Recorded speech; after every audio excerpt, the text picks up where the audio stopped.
আগে আমরা যে সমীকরণগুলো করেছি সেই সমীকরণ সলভ করে একটা লিখিত অঙ্ক আমরা এখন করব।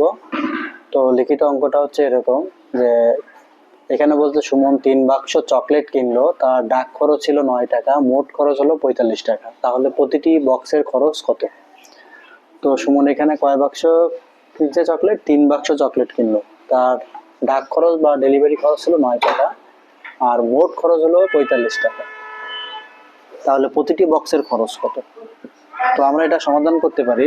আমরা ধরি যে প্রতিটি বক্সের খরচ কত, তাহলে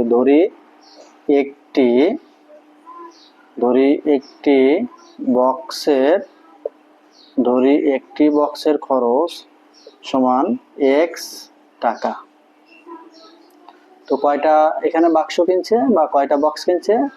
3টা বক্স, তাহলে 3টি বক্সের খরচ সমান x গুণ 3, মানে হচ্ছে 3x টাকা।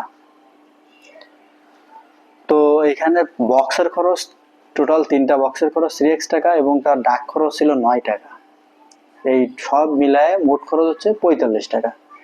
তো আমরা এখানে তাহলে প্রশ্ন মতে লিখতে পারি যে 3টা বক্সের খরচ টোটাল হলো 3x টাকা, সাথে তার ডাক খরচ বা পরিবহন খরচ হচ্ছে 9 টাকা, দিয়ে এই টোটাল হচ্ছে কত টাকা? 45 টাকা। তো এখানে তাহলে 3টা বক্সের খরচ 3x আর পরিবহন খরচ 9 টাকা মিলায় হলো 45 টাকা। এখান থেকে আমরা x এর মান বের করব। তো এই সমীকরণ আমরা আগে কিভাবে সমাধান করছি? 3x, তাহলে এখানে +9টাকে আমরা যদি রিমুভ করাইতে চাই তাহলে এখানে একটা -9 নিয়ে আসতে হবে।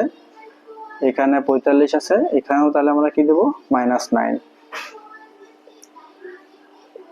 তো এখানে +9 -9 তাহলে বাদ গেল, তাহলে এখানে 3x আর 45 থেকে 9 বাদ দেবো, তো 9 আর কত হইলে 15, 6 1 আর কত হলে 4, 3। এখন এখানে 3x আছে, তাহলে কি x এর সাথে 3 আছে গুণ, তো 3টাকে রিমুভ করাইতে গেলে তাহলে গুণ থাকলে আমরা কি করতে পারি? ভাগ।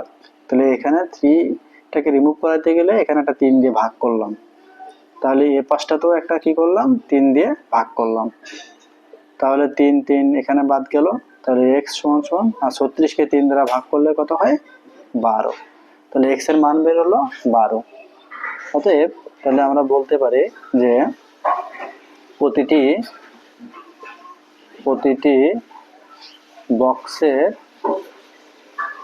খরচ কত টাকা? 12 টাকা। এটাই হচ্ছে উত্তর।